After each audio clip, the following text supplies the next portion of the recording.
Good evening, everybody. I'm in Dallas, America. Just 2 minutes, sir. Yeah. Yeah, I want to start at on time, obviously. Yeah, just a minute. 10 minutes more. No, just 2 minutes. Okay. Yeah, I'd like to start on time, always, everything. Yeah. No, sir.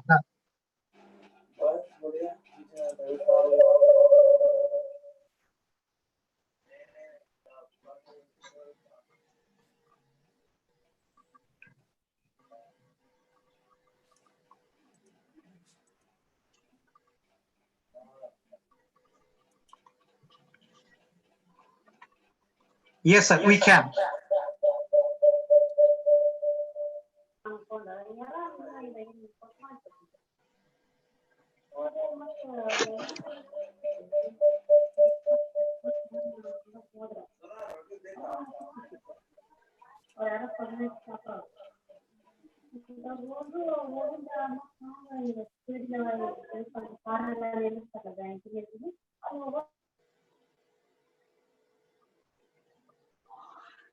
Sir, you can unmute yourself.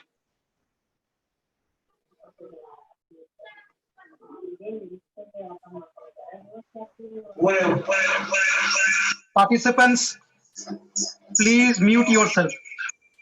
Participants, please mute yourself. Vidya Nayak ji, please mute yourself.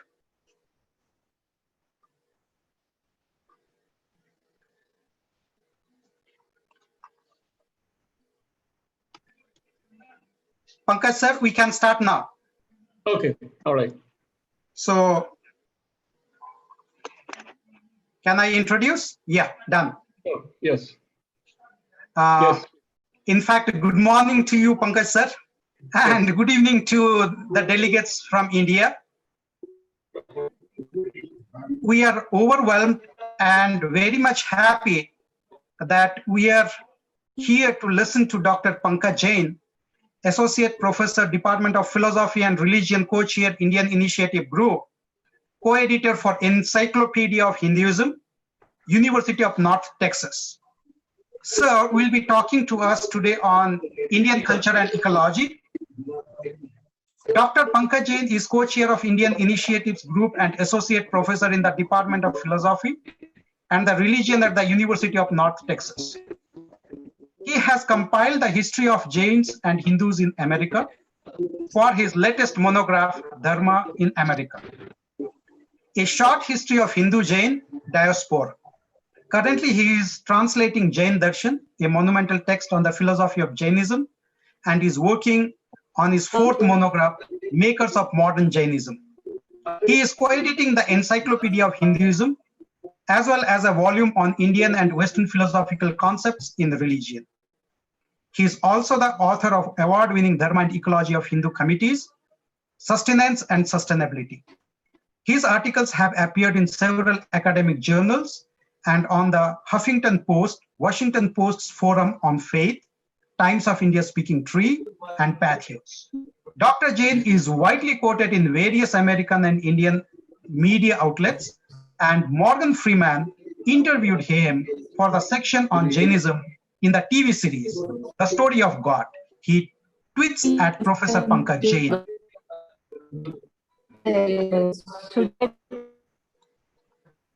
I request the participant to kindly mute themselves. Dr. S. Jagada, please.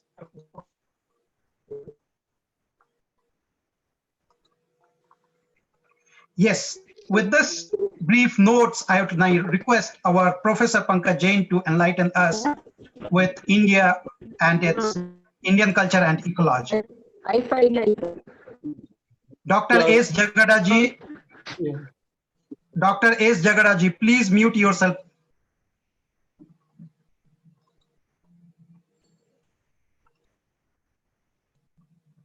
Okay, I think it's better now. We can, as a host, Mr. Das, you should be able to mute everybody. But I have done that. Yes, sir. Except me, yeah. Keep me on mute. Yeah. All right. Yes. All right. Thank you, Mr. Das, for inviting me. I always enjoy sharing whatever little that I've discovered in my, ongoing exploration of India. Ever since I left India many years ago and living in America, but I feel I became more Indian as I've lived in America. So it's an endless discovery of the great civilization that is India. We all are very proud to be Indians, wherever we might live. But I feel, at least I felt that I know very little about India. I might be born in India. That doesn't mean that I know about my heritage. Those were the questions that started my journey of discovery of India in a way. And so I left my IT career and became, got my master's and PhD in Indian culture in America. And now I'm a professor in the Dallas area, Texas, and love to share from my first book. This is part of this research that I'm going to present is based on my dissertation, PhD dissertation research that I did actually 2008, I finished my PhD. But it's still, this is the topic that I get most invitations for. And so I always love to share more based on that research. After that, I did publish 2 more books, but this is from the first book. This is based on this book, which is called as Dharma and Ecology of Hindu Communities, Sustenance and Sustainability. This is based on the research that I did, fieldwork that I conducted in Rajasthan, Gujarat, Maharashtra, with Bishnoi community in Rajasthan, Swadhyaya Parivar in Maharashtra and Gujarat for the most part, and the Bhil community on the borders of Rajasthan and Gujarat. Today I'll share only from the 2 communities of Bishnois and Swadhyais. But the overall argument that I have tried to make in the book and overall in my whole career is relevant based on all these 3 communities. And I think the argument goes beyond these 2 communities. It's largely based on the Indian cultural perspective. Right, so since the whole conference is based on environmentalism, and environmentalism has obviously many theories, Western theories, and now probably Eastern Asian theories as well. And so this is based on my own, somebody is writing on the screen now. Please, I'm not doing it, but somebody is. Dear participants, if you do like this, we know who is doing. Please, I request you. Yeah. Okay, thank you. Maybe some kids are also interested. The topic is relevant to kids as well. All right, so yes, so the topic is cultures of sustainability of culture. So in a way, what I'm saying is that if cultures that have sustained themselves for millennia, right, all the way from Indus Valley civilization to Mauryan Empire, Gupta Empire, Chola Empire, and so many other empires that we had in South India, and Vijayanagar Empire, and then the British Raj, and now the 21st century, something that is there in Indian culture, Indian civilization that has sustained itself for millennia, and China also, and other cultures as well. The cultures of sustainability have sustained themselves. Sorry. So what are those elements that have sustained Indian culture for so long? The other subtitle of the presentation is Eco-Dharma. So Dharma, which is very ecologically conscious, Dharmic Ecology of Bishnois and Swadhyais. So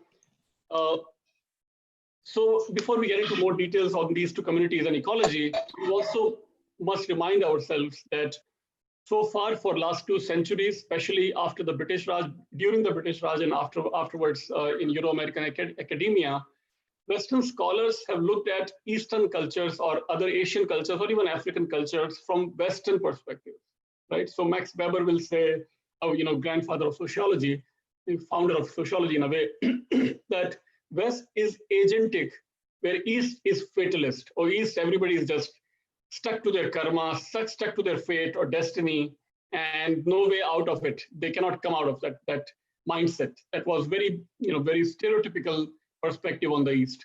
And Talcott Patterson said that in the West, you have to achieve something to get some status in the society. But in the East, yeah, everybody is stuck to their birth, their jati, their family, and that determines your status. Even if you achieve something in your life, you cannot change your status. Very stereotypical perspective and ignoring hundreds of examples where people did change their status based on their accomplishments, even in the Eastern countries, in India and elsewhere. John Stuart Mill used to say that West is mature. India or other Eastern cultures are like childlike, very immature and innocent kind of, and they can be appreciated for their childish innocence, but cannot be taken as serious, mature culture. That was John Stuart Mill. So these are the kind of imperialism of categories that Susan Rudolph, an American scholar, had mentioned in her presidential address about 15 years ago. That these are the kind of new imperialistic ideas, neo-imperialism or neo-colonialism, that the West is still imposing the cultures of Asia. So even in ecological studies, environmental studies, these kind of tendencies are still persistent, right? So, for example, this scholar, Emma Tomalin, in about 10 years ago, when she published her book, she openly said that Indians cannot be environmentalists because Indians are still suffering from hunger and unemployment and poverty and all that. Environmentalism is a privilege of the rich people of the West. Indians cannot even try to think about this. They have to first feed their stomachs. So that's kind of argument that she made. So full environmentalism can be done only by the full stomach people, not by empty belly people. People in India still have empty belly, so they cannot be they cannot think of environmentalism, and Indian cities are full of garbage and all kinds of pollution and all that. Based on that, she jumped to the conclusion that it is not possible by the Indians. Then in 2018, just a couple of years back, World Economic Forum came up with this ranking where they put India at the 177th rank when it comes to environmental performance.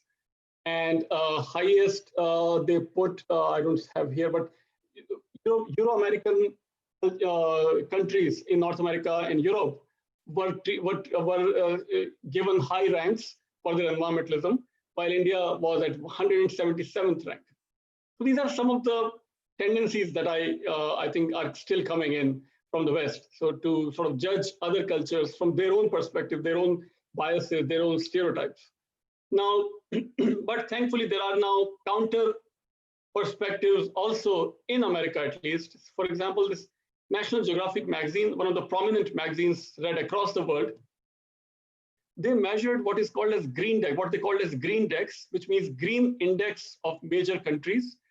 And they measured the carbon footprint of each major country, several major countries, Russia. So you can see in this map, they measured the carbon footprint, overall carbon footprint of United States, Canada, Mexico,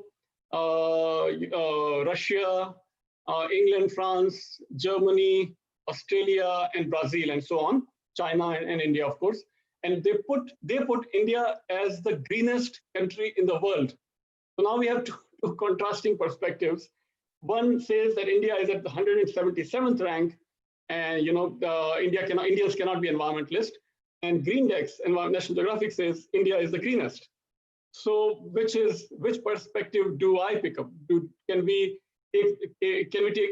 accept more openly, or which has the more which perspective should we analyze more deeply? So looking at this word empty belly environmentalism, this actually is what it means. What it is based on is that the overall carbon footprint of Indians is actually very low. Why? Because if you look at this graph here, one of the major reasons for carbon footprint is meat consumption and meat production, meat transportation from North America to South America, mostly from South America to North America, from Texas to different parts of the United States. And that production of meat, transportation of meat, consumption of meat, that is one of the biggest reasons for carbon footprint in the United States. So when they measured the carbon footprint based on meat consumption, just meat consumption itself, United States is the highest. Then Brazil, then Canada, United Kingdom, England, China, Kenya, and India. So meat consumption is lower in India, even lower than Kenya, because meat consumption was never encouraged by our cultural traditions or historically. Because meat consumption is so low, carbon footprint is also very, very low in India, even today in 21st century.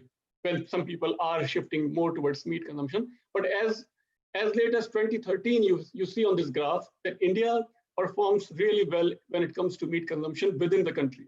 Although we know that a lot of meat is exported out of India for other countries' consumption, that's for economic reasons by farmers or so on. But consumption within India is still very less as late as 2013. So this is one of the reasons that carbon footprint of India is also one of the lowest compared to Brazil or China or United States or Canada or other countries.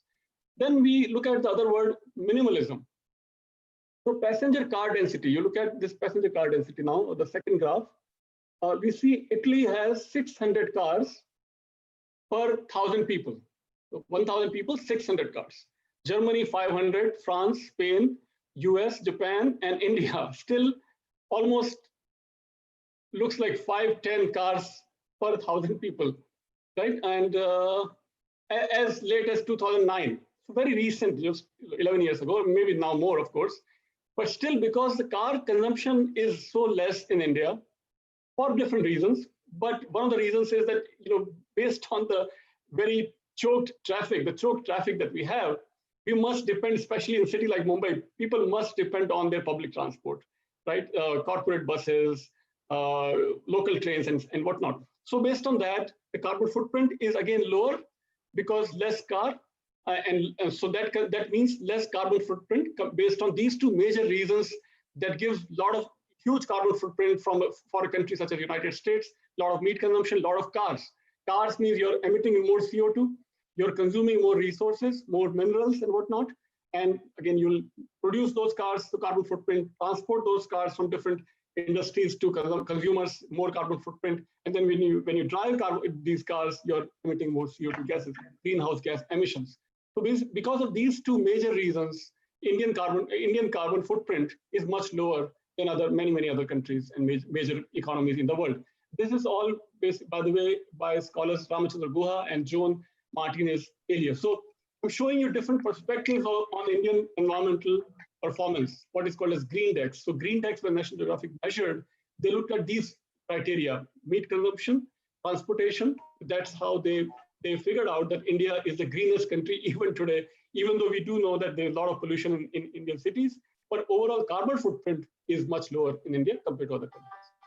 All right, now I'm diving into my own research. So far, I was just I was sharing with you what others have said and how they have measured the environmental performance of India. Now, looking at, I guess, kind of developing this idea of vegetarianism and how that translates into ecology, I want to share now these two communities of the Bishnois and the Swadhyayis. Both of these are also vegetarian communities, by the way. They are lacto-vegetarians. They do consume dairy products and other milk products, by the way. So based on these two communities' research, what I and other scholars have come up is a new theory called Dharmic Ecology. This is a theory of ecology, theory of environmentalism, which is based on the Dharmic traditions of India. Right? So Dharmic tradition, dharma, what is dharma then? Now I'll get into more into how do we define dharma and how it connects with ecology. So there are some pictures from how Bishnoi people live in the rural parts of desert regions or region of Rajasthan, and I'll get into more of that. So these are the two communities. Bishnoi started in 1490s and Swadhyaya started in 1940s. In Maharashtra and Gujarat, Swadhyaya started. Bishnoi people started from Rajasthan. They're also called as 29ers because they live by their 29 rules. Their founder was Guru Jambheshwar, who lived from 1451 to 1536. And Swadhyaya founder, Pandurang Shastri Athavale, lived from 1920 to 2003. And I'll get into more details now. So Bishnoi people now, this is a map a few years ago, but still holds true. Mostly they are living in different parts of Rajasthan, Haryana, as you can see, Punjab, Madhya Pradesh, Odisha also a little bit. And that's how, so almost 500,000, 5 lakh or 500,000 people, and probably now maybe a bit more because this is a little older map. So I'm just showing you where Bishnoi people are located. And so, as is very common in Rajasthan region where I come from, actually I was also born in Rajasthan many years ago, and so it's very common for Rajasthan to see a lot of droughts and famines. So around 1485, there was a long drought, many years, not a single drop of water. people were thirsty, hungry, dying, animals were dying, and people were looking for water, obviously, everywhere. And they started killing their animals for food. And in that scenario, Guru Jambheshwar, who was in his late 20s, probably very young person living in that part of Rajasthan, and he was very concerned about looking at the people and animals in that scenario. So he sits on a desert, on a sand dune, and he goes into his meditation, and he has some kind of an enlightenment mystical experience in which he concludes that if we want to live in such an environment, such a hostile environment in the desert, we have to live in harmony with nature. We have to take care of our animals. We have to take care of our plants and water resources and whatnot. That can only be our solution to living in a hostile climate, such as the desert of Rajasthan, of that time of India, 1485 time frame, 500 years from now. So he comes out of this meditation experience and codifies his teachings in 29 rules. In 29 rules, and that becomes 29. So 20 Bish, 9 Noi, 29 Bish Noi. It becomes the name of that community. And whoever accepts those 29 rules becomes a Bishnoi. So he starts making new disciples, his own family members, and just people living around him. They all start becoming Bishnois. And in those 29 rules, he uses the word dharam in that archaic version of Rajasthani. Uses the word dharam, and dharam is that which is about protecting the environment. Dharam is that which is about personal hygiene. So live a clean life, take shower every morning, for example.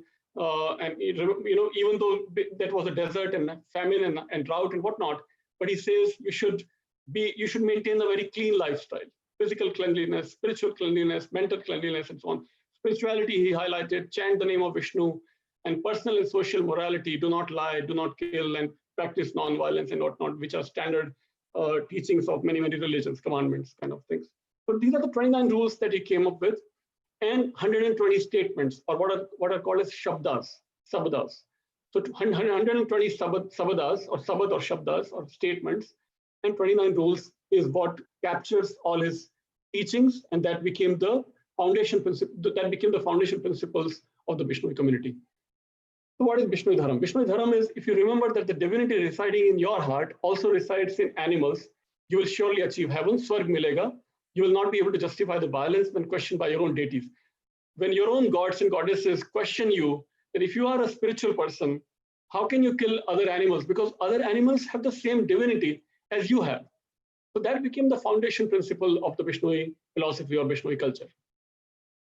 Then, so teaching and preaching is one thing, and doing is other thing. So he taught those things, but he also did these things where he himself created these water harvesting sites. Now it is very common to hear these words, rainwater harvesting and whatnot, but probably he was one of the earliest religious gurus, or probably the earliest religious spiritual guru, who constructed water harvesting sites in that desert region of Rajasthan. He planted new trees, hundreds and thousands of trees he planted across Rajasthan. There are stories that sometimes just by miracle, by sheer miracle, he can plant hundreds of trees. So that goes on also in these mythical framework or hagiographical stories that are written about his life. Then he also constructed animal and bird sanctuaries. So by his teachings and by his action, by his life, he inspired hundreds and thousands of Bishnois to follow these principles, to practice these ideas in their life also. And Bishnoi people have done that over centuries. For example, in 1730 CE, Amrita Devi was the first environmental martyr who sacrificed her life, and with her more than 363 men, women, and children, all Bishnois. They were killed by the soldiers of Jodhpur Empire living, in their nearby village. So near Jodhpur, there is a village called Kejarli village, and where these soldiers go and start cutting green trees. And Amrita Devi rushes to the spot, hugs the tree, Kejarli tree, and saves that tree. And with Amrita Devi, hundreds of more Bishnoi people, men, women, and children, they all hug their trees, they all get killed. So this is probably the first environmental sacrifice that anybody conducted in any part of the world. This hugging the tree, which is in Hindi is called as Chipko, became the inspiration for Chipko movement in Uttarakhand, in Himalayas, many years ago, in 1970, early 1970s.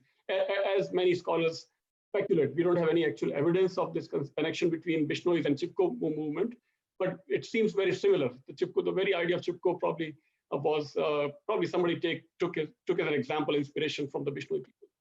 So that was in 1730. Amrita Devi, the first environmental sacrifice that she conducted. Then that story of Amrita Devi is now a story for a popular book in American children's literature. So this is the same title, The People Who Hug the Trees, written by Deborah Lee Rose and based on the story of Amrita Devi. So Amrita Devi, Bishnoi culture is now has this global appeal in a way, and many people take inspiration from the Bishnoi people on their environmentalism. And I think late or early 1980s, Indian government established a new award to honor the memory of Amrita Devi. It's called as the Amrita Devi Award.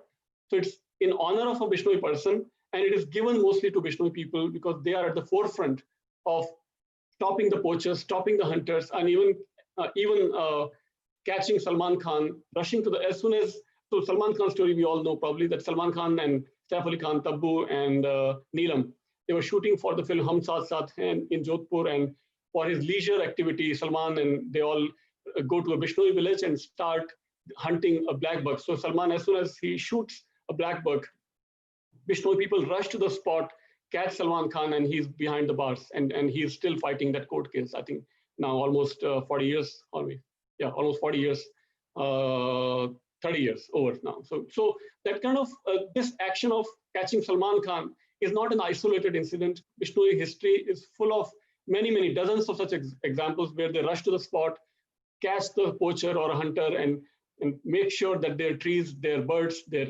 animals are all protected and defended from these hunters and poachers. Most famous, of course, I already shared this example of Amrita Devi, but there are many such examples. This here, a father is very proudly telling a documentary filmmaker that he lost his son because his son was again killed by another hunter who was trying to hurt some animal in the Bishnoi villages, in his village, and his son died. And this is an award-winning picture of a Bishnoi woman who is nurturing, loving her own child and a deer cub with same love and affection. So that kind of a affection, harmony is what has highlighted, what has defined Bishnoi culture for centuries.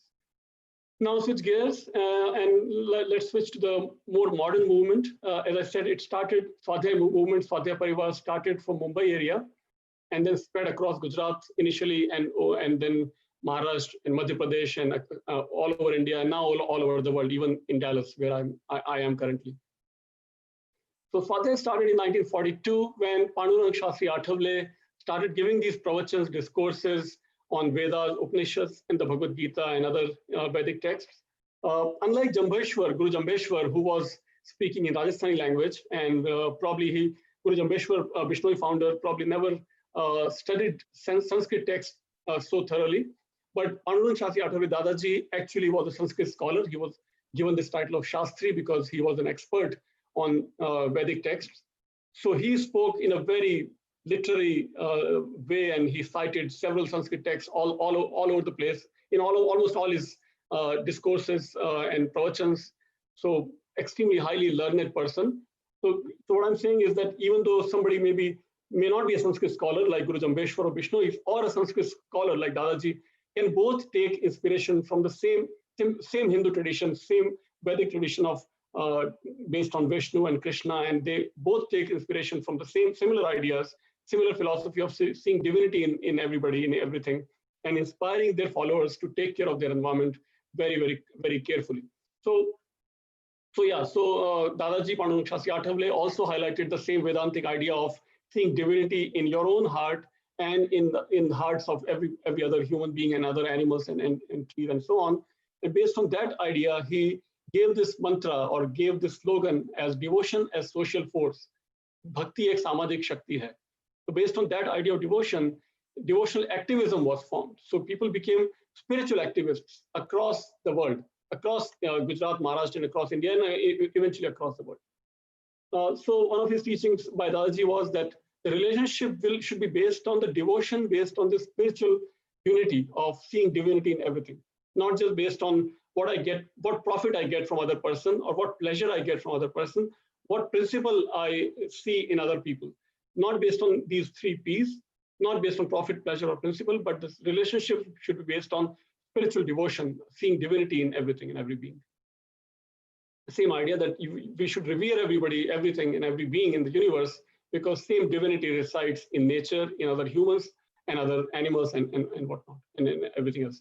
So based on this devotional activism, other scholars, other observers, so this word silent singing revolution was given by actually an Iranian diplomat, ambassador of Iran, who was very interested to know about Swadhyaya. So he comes to India, goes to Swadhyaya villages, and forms and gives this title to Swadhyaya, silent singing revolution. So that time, even Indians didn't know about Swadhyaya movement, but this Iranian diplomat was so impressed that he gave this word silent singing revolution to Swadhyaya Parivar. So as devotional activism, as I was referring to, this started with devotional visits. So the people who were listening to Dadaji started going to Gujarat, remote villages of Gujarat and Maharashtra, and started forming these spiritual relationships with people living in these remote villages. And they came up with these new ideas of socio-spiritual shrines, where the priest is not designated based on his caste or on his caste, but people from all classes and castes in villages can take turns and become priest of the temple in the village. So by that, entire village started living with more harmony and as a family. They started projects and experiments of prayogs, as they call it, prayogs to worship the oceans, because oceans are also divine. Worship the cow, of course, cows are already considered divine in Hindu tradition. To form new Vriksh mandirs or tree temples. So construct new gardens and farms where you grow trees of fruits and other food, grains, and so on. But the money that you earn by selling those fruits should be considered like Mahalakshmi, because the land does not belong to one farmer, but to the entire village. So the entire village does their farming on these common land as devotion to God, and that whatever products produced that they sell is treated like Mahalakshmi, and that is gifted to needy people in the village, not as a donation, but as prasad to the needy people in a very subtle way, in a very respectful manner. And then water harvesting was also done by Swadhyaya people. So when I asked in my research, are you doing these things for environmental reasons? You're planting new trees, you're cleaning up the coastal areas of Gujarat and Maharashtra. Are you environmentalists? They said, no, we are not environmentalists. We are just expressing our devotion to Almighty. We are expressing devotion to Bhagwan. Whatever the good effects on the environment are simply byproducts. That's not our main purpose. Our purpose is just to express our gratitude towards Bhagwan. And that's the picture of the current Swadhyaya leader, who is called as DDG by Swadhyayas. Water harvesting was also done. More than 100,000 wells were recharged across Gujarat, Maharashtra for the most part.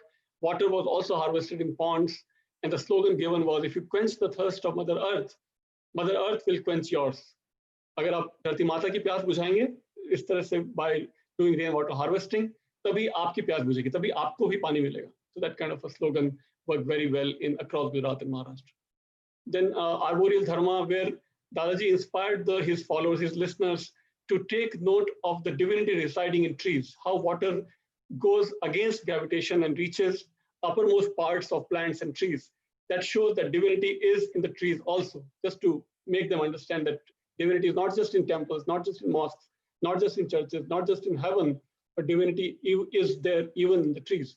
So we should worship trees, we should take care of the trees, we should revere trees, and not and do our farming and use that produce as our Mahalakshmi with all the respect and reverence for the trees. So these were different titles were given. Vanprasthas, those who were retired, started working their full-time volunteers in those gardens and farms. Part-time pujaris, those who are still working, will go on the weekends and still take care of those trees and plants and gardens and farms and produce as prasad, as I already mentioned. So one who goes to farm just for work is farmer, but one who goes to enjoy and respect greenery goes with reverence and gratitude towards God. This reverential perspective inspires to make the entire world green. So that kind of idea that I captured from one of my interviews during my research. This is a picture from New Jersey in America, where Swadhyaya people are doing similar things even in America. So they buy these small plants, plant them inside their homes, and then eventually in their backyard. So an entire family comes together, sings these Vedic mantras with the plant. So American kids, Hindu kids growing in America should also have this idea, this same reverence towards nature, towards the other beings and other plants and the entire universe, basically. So how do we develop this reverential attitude even in American kids? By doing these kind of things, that plants are also part of our family members, right? So they're also part of our family. So these kind of mantras are chanted for months together as part of Swadhyaya activities with the plant as a family member. These are the different activities Swadhyaya people did, and they got all kinds of awards over decades. Magsaysay Award, Templeton Prize, which is world's largest award. Then Padma Vibhushan was given to Dadaji in 1999, and his daughter now is carrying on the work after he passed away in 2003. The overall argument that I'm making based on Vishnois and Swadhyaya is that dharma is a category which means not just religion, but also physical property, physical characteristic. Dharma also means duty or kartavya. Dharma is used to connect with supernatural aspects, spiritual aspects, natural aspects or environmental aspects, and human condition or ethical aspects. So dharma is that which intersects with religion and physical characteristics and human duties. So dharma is the category that works pretty well with these two communities and larger Indian culture. So dharma of trees can inspire dharma of humans to become better human beings. And as humans become better, less greedy and less selfish, dharma of the environment will automatically come as a byproduct, as we see in these two communities of Vishnois and Swadhyayas.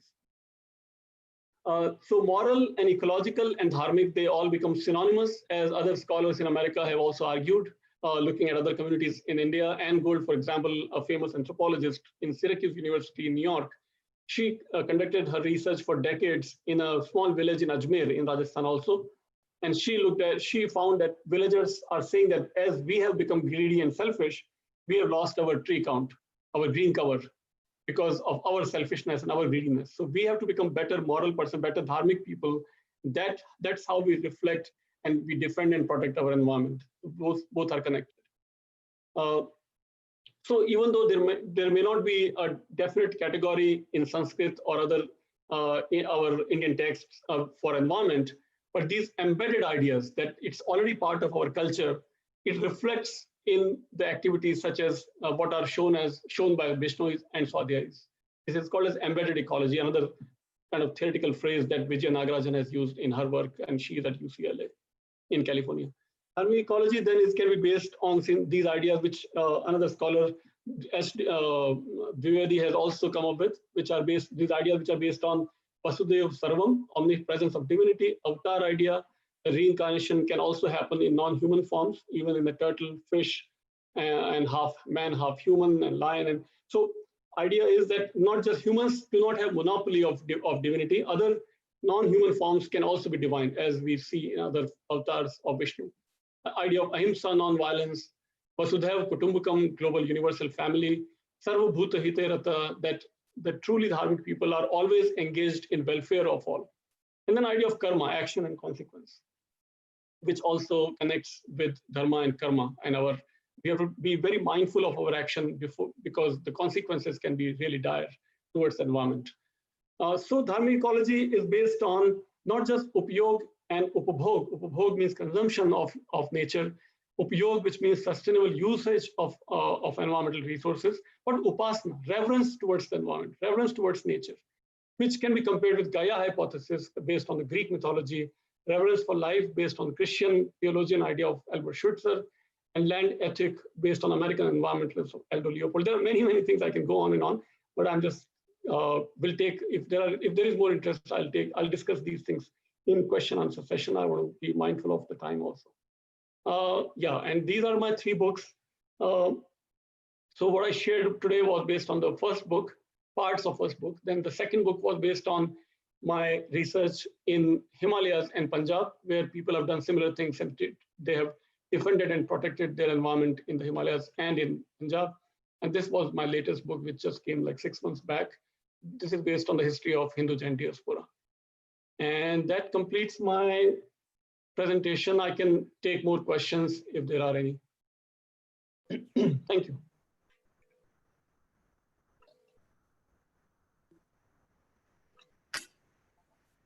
Hello. Hello. Yes, sir.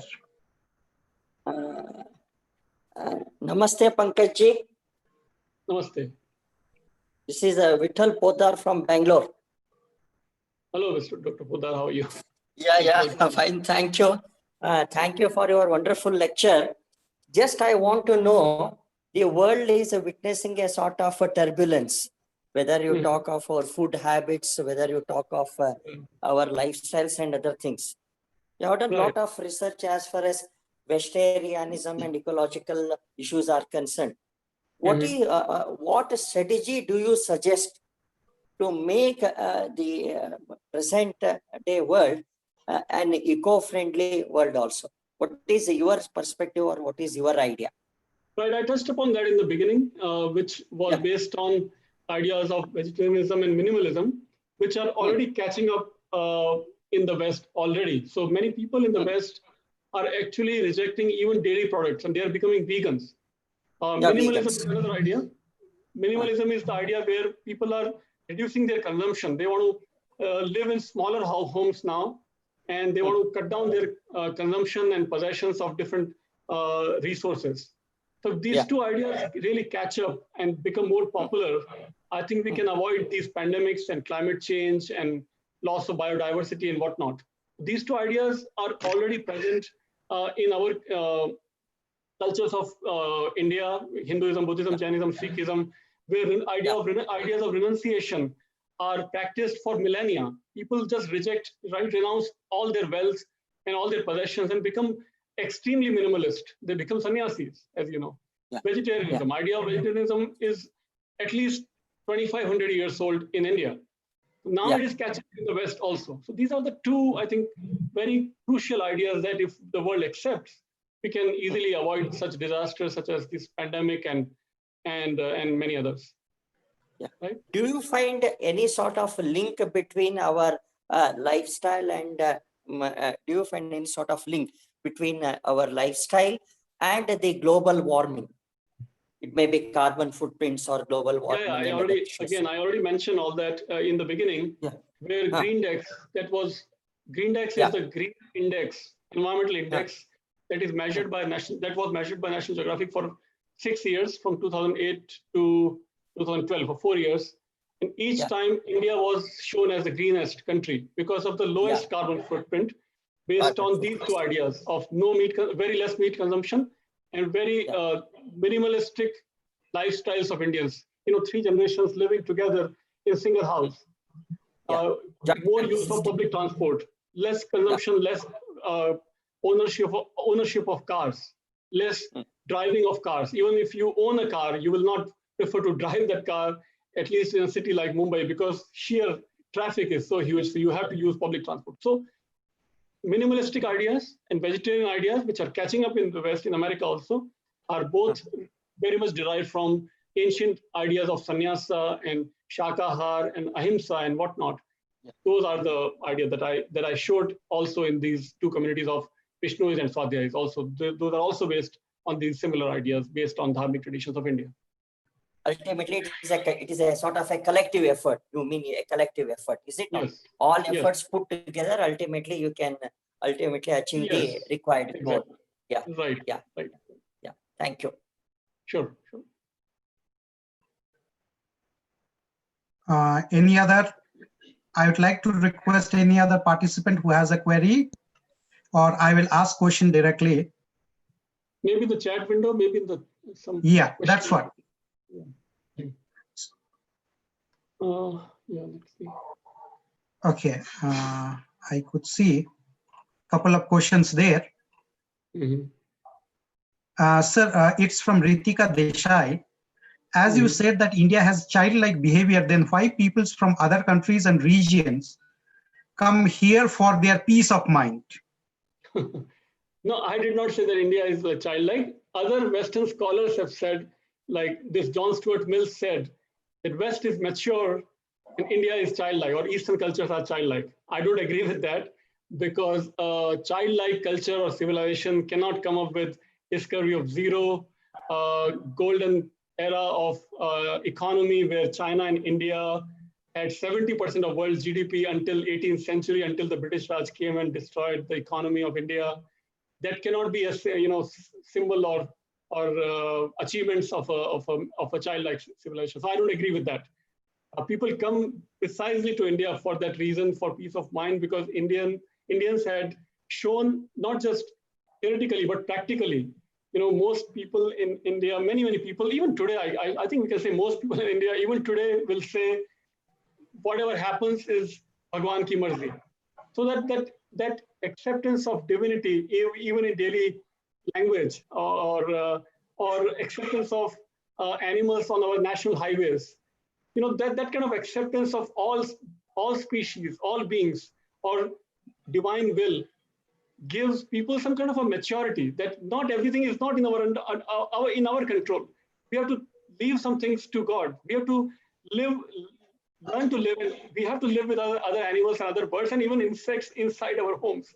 You don't just go and kill, deer just because they're causing traffic nuisance, right? We have to see, we do see elephants on national highways in Himalayan regions when I was traveling in Himalayas. So that kind of this is not childlike civilization. This is a very matured understanding, very matured perspective that accepts every being, every other perspective. Even Jews and Christians and Muslims who came to India centuries ago, they were all accepted within India, and eventually they all became Indians. So that kind of an acceptance is a characteristic of a very mature civilization, not childlike.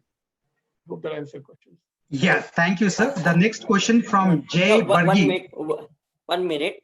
Relating to this, do you think, Pankaj, that in the coming days we have to redefine some of the statements made by the Western scholars and philosophers as far as Indian culture is concerned?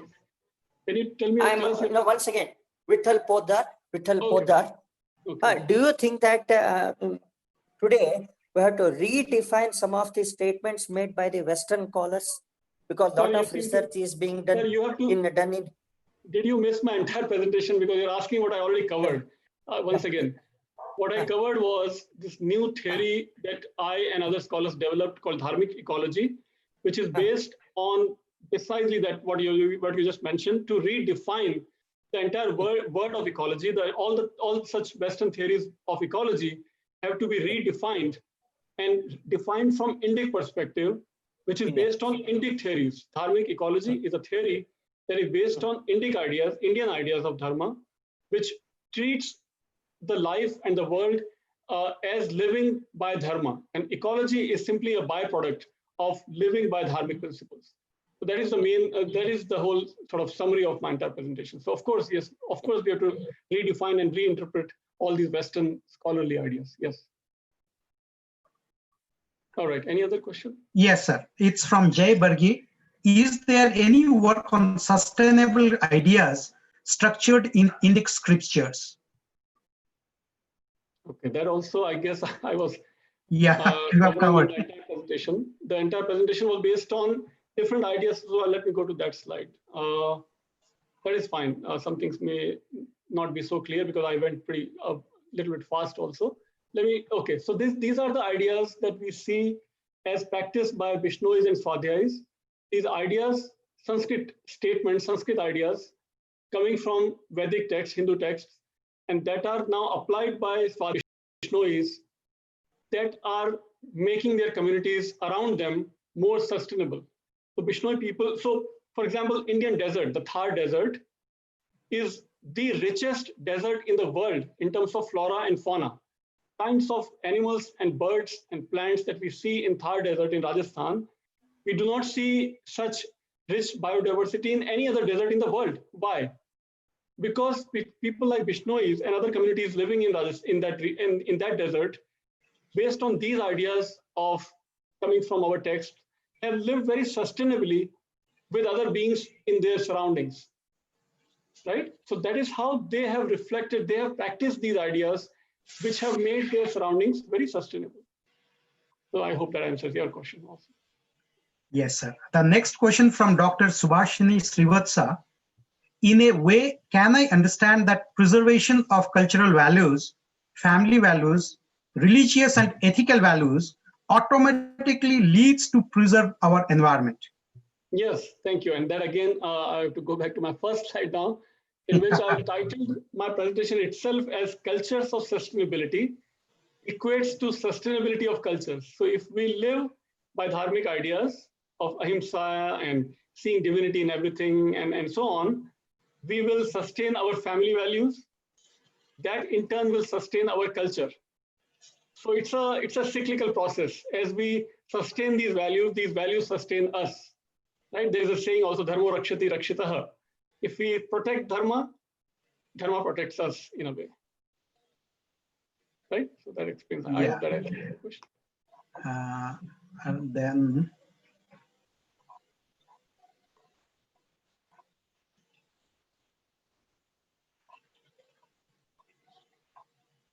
anything else? What does the, it's from Priyanka Pandey. What does the scientific method help test in environmental science? Okay. Yes, that's a good question, which I did not cover. So let's take a look a little bit.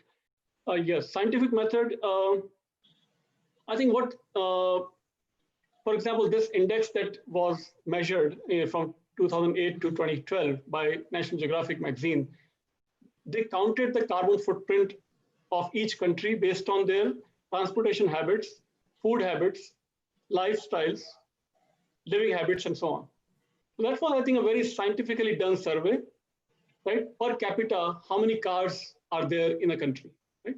Per capita, how much meat is consumed and how much that meat consumption causes CO2 emission, for example, per capita in a country, right? Then the kind of dwelling sizes, housing sizes, how large houses people are using in these countries, how many appliances they have in their homes, how many washing machines are consumed per capita, how many microwaves are there per capita, how many dishwashers per capita. So all of those were conducted in a very scientific, quantitative methods, right? Based on those scientific numbers, right? These numbers made them conclude that Indians are still per capita at one of the lowest carbon footprints compared to other countries of China, Brazil, Australia, Russia, United States, Canada, Mexico, and England, France, Germany, and so on. So that's, I think, example of a really scientific research that came to the same conclusion that Indians have the lowest carbon footprint. I hope that answers the question. Yeah. The next question from Tanuj M. Masram. What a role of Indian culture in environmental conservation? I think you have covered that also. Yeah. Yes. From Shikha Srivastav. Sir, is there any relation between loss of natural aroma plants and prevalence of viral fevers? What does your experience say? Aroma plants and viral fevers, that's beyond my research. I'm not aware of if loss of aroma plants, does it lead to more viral fevers? I don't have the answer. I have to go back and do some more research on that. I've not done research on that topic. That's a good question. The next question from Narendra Sharmaji. What kind of message now you have given to the people as to save the biodiversity to reduce the carbon footprint? I think, yeah, the same thing. It's nothing. Yeah, same thing, right? So in 2 words, I think, again, vegetarianism and minimalism as already being practiced by a lot of Americans. And we have to just remind ourselves that these are the 2 core principles of dharmic ideas that we have to go back and stick to these 2 powerful ideas, right? These are all, vegetarianism is a prerequisite to do yoga, for example. Yoga Sutra starts with yama and niyama, yam and niyam. Yam, first principle is ahimsa. Ahimsa, first major way we can practice ahimsa is by not killing other beings for our own taste or our own greed or our own selfish needs. Right? So yeah, all of that. Yeah, the next question from Dr. Mahavir Jha. Sir, according to you, is there any other culture of the world very helpful to protect or balance ecology other than Indian culture? Yes, okay, so that's a great question also. Like I already mentioned, now many Americans are turning towards vegetarianism and minimalism. So of course, we already see some small glimpses of great environmental respect by white Americans also. Similarly, there are many Buddhist cultures in China, Thailand, Tibet, for example, Tibet especially, where I met a Buddhist monk here in Dallas, who is more living by even stricter life than my life, I guess, because I do take dairy products. But that Buddhist monk, based on Tibetan Buddhism, will not even take dairy products. That's a great example coming from Tibetan traditions of Buddhism, where harming other beings, even for dairy, is considered bad. So yes, Buddhist cultures in Tibet, and then when I went to Kuala Lumpur, actually, Malaysia, many years ago, I have seen people in Malaysia, Buddhist people in Malaysia, who will not take any meat products. So vegetarianism based on Buddhism in Malaysia and Thailand and Tibet. So yes, there are such examples. Then there are Quakers within Christianity who also are 100% against any kind of violence. But their numbers are very, very almost nil now. But very small community of Quakers in Christianity also practices extreme non-violence. There are such examples that I am aware of. There must be many more. Yeah, as you told correctly, I would like to add a point there. Yeah, Buddhism, as you told, because Dalai Lama entered India through Arunachal and all. So Arunachal, no, there are the area where they don't even kill even they don't rear even the chickens and other things. They have completely non-violence, as you correctly told. Buddhism. Yes. The next question from Mahima Jain. Sir, I want to know what is your view or philosophy about having vegetarian or non-vegetarian if we relate it with sustainable development? Yeah, I think already covered. Yeah, that's good. Do you think if everyone become vegetarian, so there will be enough food for whole population at country level or world level? Okay, that's a good question. Okay, so let's discuss a little bit of that. Okay, anybody, please Google for a documentary film called Cowspiracy. Just as the word conspiracy, replace N with W, cow, Cowspiracy. Also look at the documentary called Food Inc. And another documentary called, okay, let's just stick to these, there are many others, but Cowspiracy and Food Inc., where we see that raising animal farming is perhaps the #1 reason for global hunger, global food problems, global water scarcity, global climate change, greenhouse gas emissions, many other problems are all rooted in animal farming, because water consumption or grain consumption by animals, which are eventually consumed by humans, mostly in European and North American countries, that is the biggest reason for global world hunger. So if we stop this animal farming, all that grains that is to be fed to animals can be, that land can be used to grow food for humans. And we don't have to cut millions of hectares of forests. Those forests are replaced by farms, and those farms raise food for animals, and those animals are consumed by humans. Again, so huge problems because of animal farming. So yes, world hunger will be solved, though that problem will be solved immediately if we replace animal farming with farming for food for humans. Thank you. That was a good question. Yeah, so here I would like to add, I correctly agree with Pankaj sir, that many parts of Orissa, Bengal and Andhra Pradesh, they have converted their agricultural land into fisheries and your prawns and all. Now, when there is a scarcity of rice, they are not going back, because without rice or wheat, you can't survive. But without fishes and animal, you can, definitely. People don't understand that. And for short-term goal, they are doing that way. So I think we have to think seriously about this. Yeah, that was a good point. I was speaking mostly from North American perspective, because here meat is consumed 3 times a day. Breakfast, lunch, 100% meat. Not 100%, probably 90% meat is the main staple diet in North America and Europe. I was speaking more from, but thanks for adding the Indian perspective. I'd like to add here with Priyanka Reddy, in what way is better protection of environment a possible result of successful development? I didn't get the question. It's not clear. In what way is the better protection of the environment a possible result of successful sustainable development? Okay, yeah. Sustainable development by definition means that we are developing economically, but at the same time sustaining our environment also at the same time. So if we go back 200 years from now, China and India were extremely developed economically and probably ecologically also until 18th century.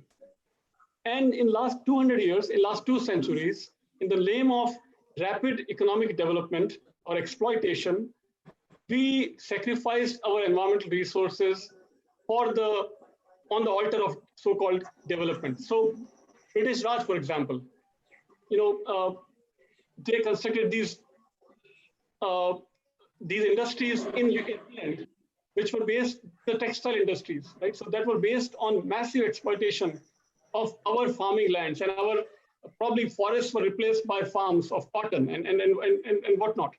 So this, and many other examples can be added to this. A train network that was constructed across India, and all kinds of exploitation that happened in the last 2 centuries. And sadly, unfortunately, after independence, our governments continued the similar ideas in many, many regions.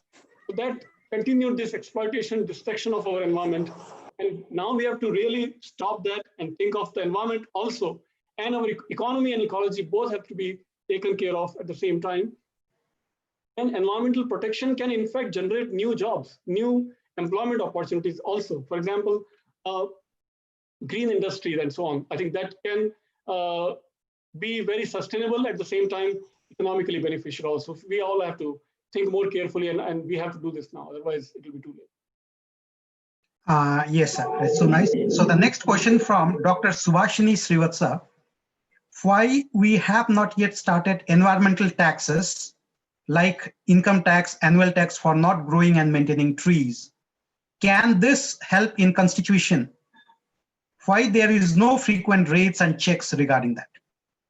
Yeah, that's a good point. Also, in America now there is some debate, discussion going on, extremely bitter debate actually, where some Democratic lawmakers, so MPs, in India we call MPs, Member of Parliament, here we call them lawmakers. So some lawmakers such as AOC in short, and others, Bernie Sanders, and Senator, have now they want to promote what they call as Green New Deal, in which they want to completely stop fossil fuel and impose these new taxes, green tax also, to punish the industries that are causing environmental damage.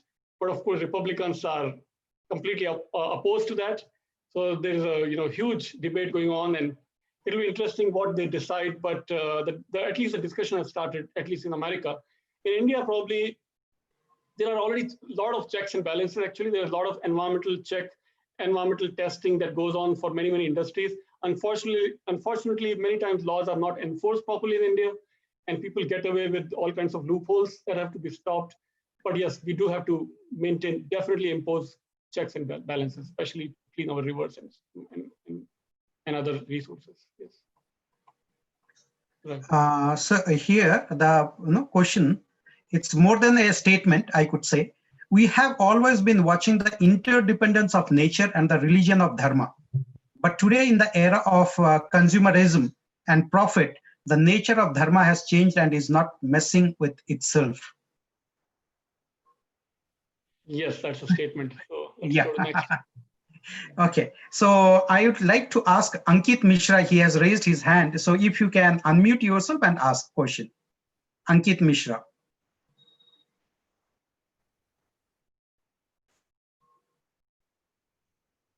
That's okay. You can go to next. How much time we have? Sandeep Khajale, you want to ask any question? You have raised hand.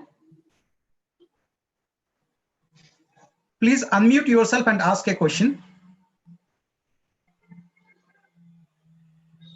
No, I don't think so. Yeah.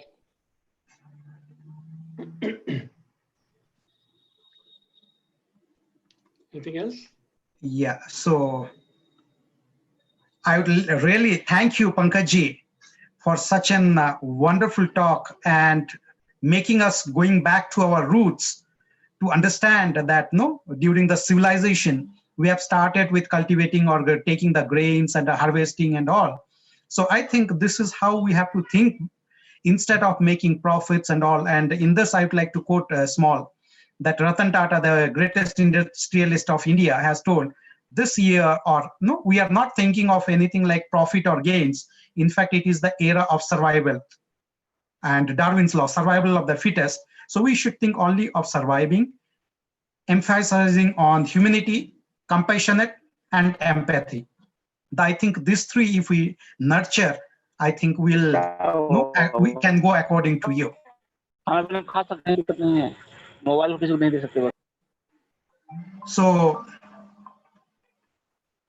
I would like to now thank Pankaj Jain ji on behalf of Seshadripuram Group of Institutions, Karnataka Science and Technology Academy, MentorX Global, Indian Institute of Science Alumni Association, North Bangalore Science Forum, Research Foundation of India for accepting our invitation and enlightening all the delegates across India, world.